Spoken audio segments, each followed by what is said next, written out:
Welcome, everyone. I was given the challenge to talk about third-party risk management in just under 15 minutes. So let's see how much information we could share with you on this topic.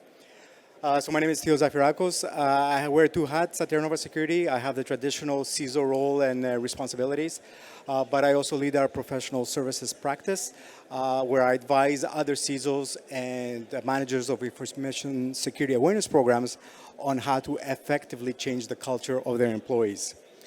And let's see how cybersecurity awareness ties in with third-party risk management.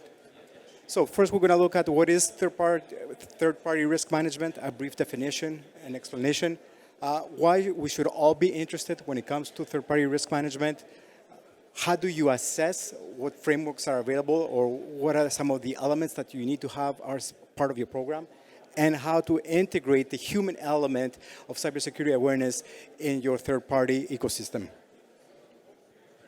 So what is third-party risk management? First, we start with the small, brief definition and distinguish between third-party and supplier risk management.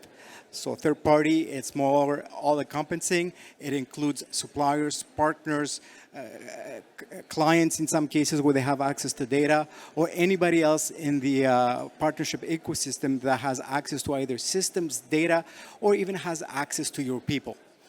These risks vary, and there's a lot more included in there than just cybersecurity. When we talk about supplier risk management, we're talking about your direct suppliers.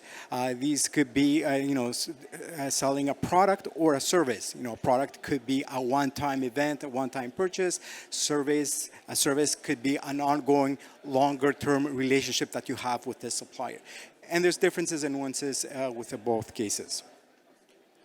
So when we're looking about the risks associated with third parties, the most critical ones happen to be cybersecurity risks. That's why we're here today. That's why I'm on the blue stage. And how do we address those?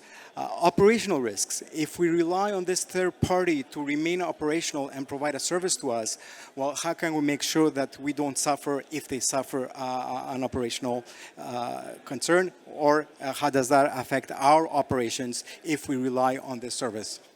Regulatory risks, especially when it comes to the protection of personal or other sensitive information.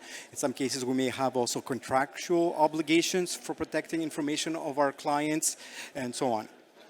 Financial risks, so associated with not only the financial stability of this supplier, but also what is the financial impact that they could have on us if there happen to be a breach on their side. And also strategic risks, especially when we're dealing with suppliers that help us promote and push our agenda and our business strategy. And we have a dependence on those as well. So why should we be interested in these risks associated with the third parties? Well, the majority of the cyber attacks in the recent years have happened through a third party. Many organizations claim that there was a breach or an incident that happened through a third party. Typically, third parties are used as vectors for introducing malware or other malicious software on the company network. These are typically used to steal information or other sensitive data, and also conduct additional attacks across the network to any other user or system that is connected on the same area.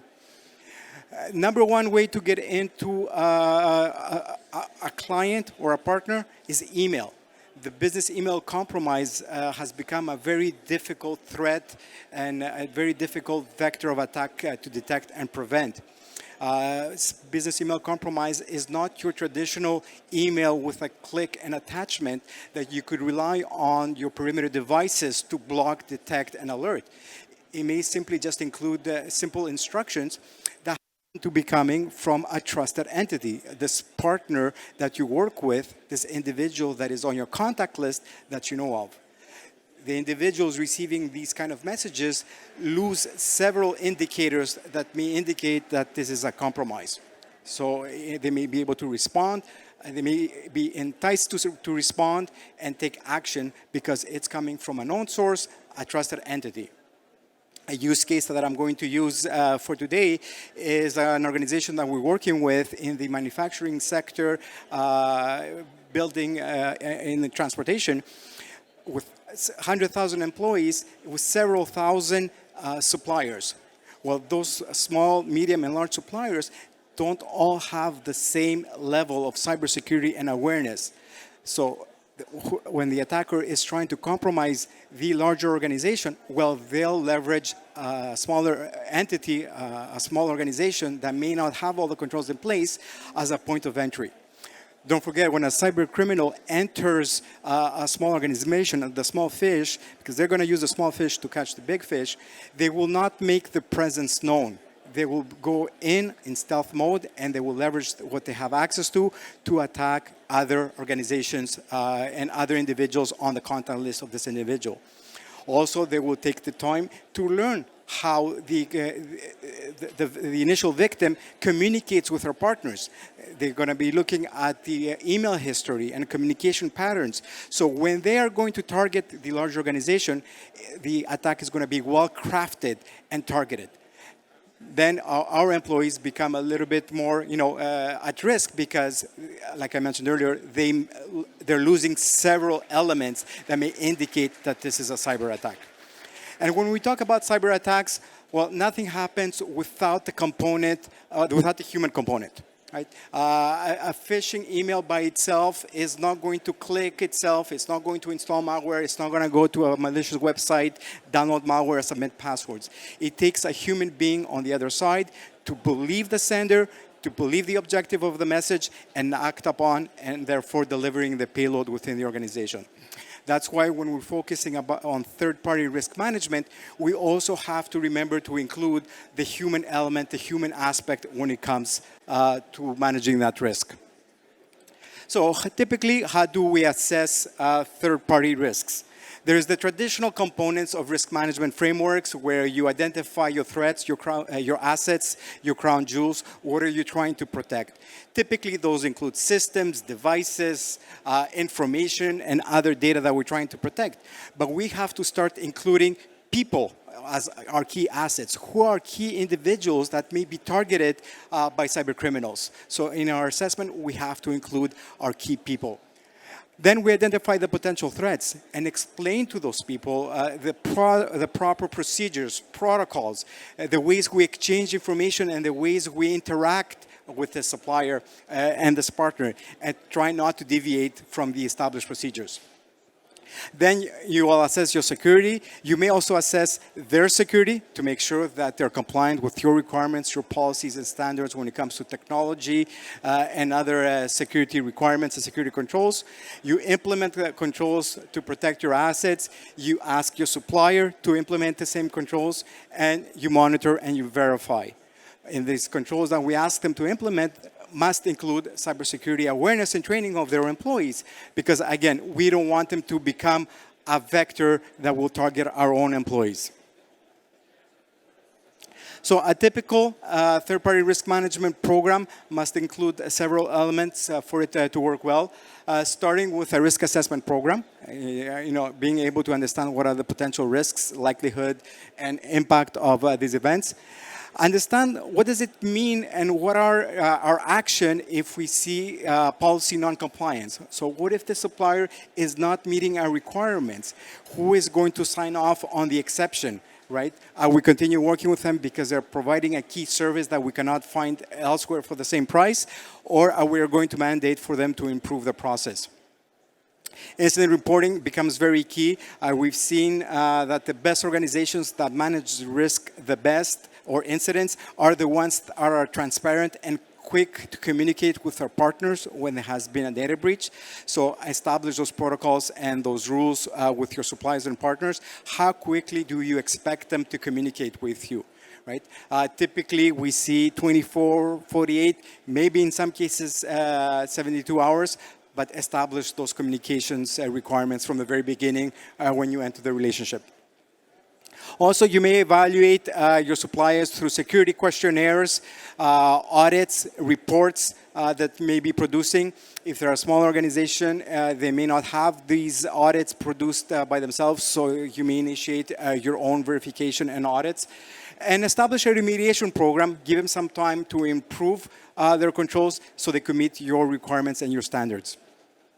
And then, whatever you do, whatever you put in place, you have to take the time to monitor the performance and to monitor for improvement.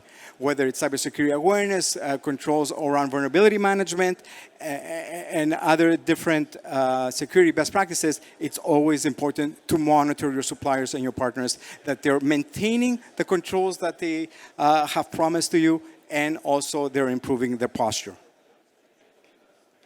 Some traditional frameworks that you could be using is the ISO 27000 series. There are several policies in there that could help you with third-party risk management and traditional risk management internally. NIST framework and NIST CSF also could be leveraged for third-party risk management.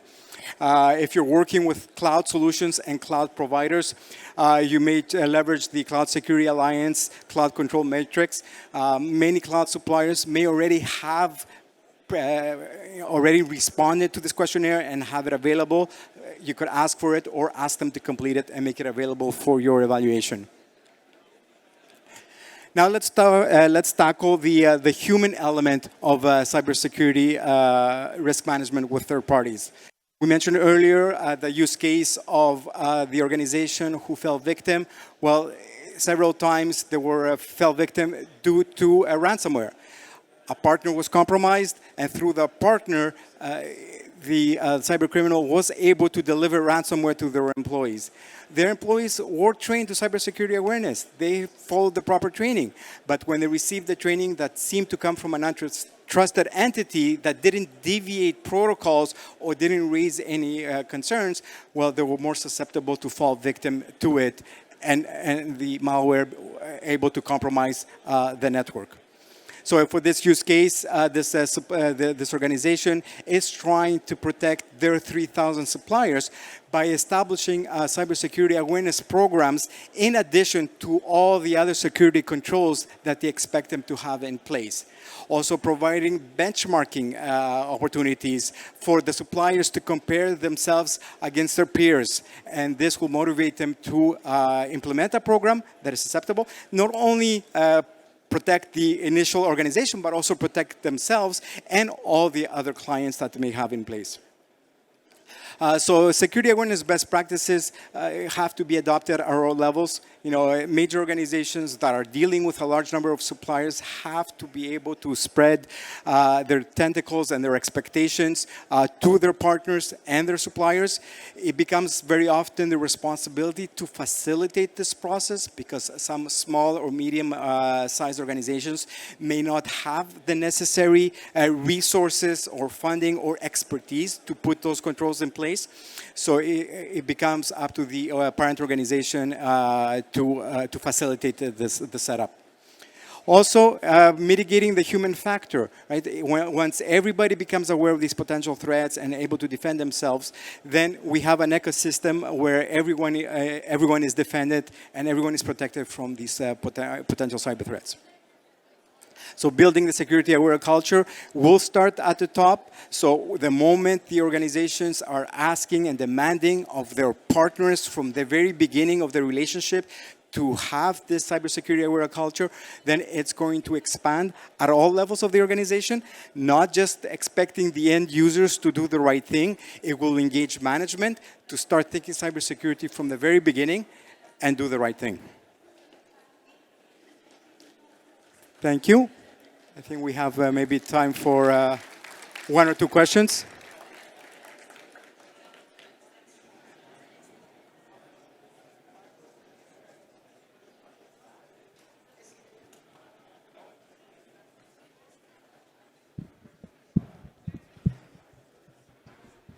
I have two questions for you. First one, I think for a company that's never been breached before and they have this thing, oh, it's not going to happen to me, it didn't happen to me yet. How do you convey the ROI of investing in this to leadership? Because so often they just don't see the benefit, because the benefit of it is not having a breach, not being attacked. So how do you convey that to leadership? And then the second question is, oftentimes an assessment is made at the beginning and then the continuous assessment kind of drops and there's less monitoring. So do you have any advice for monitoring additional, sub-products that are created from the initial vendor that kind of appear and then people start using them, but they don't necessarily let the technology team know about it? So to answer the first question, it doesn't mean that it has never happened, that it will never happen again. And it's a bit, I would say, ignorant to use that approach, but obviously that is not something that you could convey to management. But you could leverage examples and impacts of what has happened to other organizations, of what happened to them after it happened. Obviously, it had never happened before. Well, this is what was the consequence after it happened. Had it been prepared, this is what they could have avoided. And and this is the same thing that we could do. At a minimum, is being prepared. We cannot completely ignore something from happening because it has never happened. So that is at a minimum that you need to do. Now, from an ongoing relationships, you need to have proper third-party supplier risk management program in place that not only vets initial acquisitions, initial purchases, but any new programs. And initially establish those product development requirements from the very beginning with that service provider to say, look, for all future products that you will build for us, this is the protocols, this is the requirements that you need to put in place. We will be checking and we will be evaluating on a regular basis. But you need to have resources internally that are dedicated to this task before you implement those services into production and not just put them as they come without having them verified. So just doing the, as part of the QA, includes cybersecurity assessments. Thank you very much.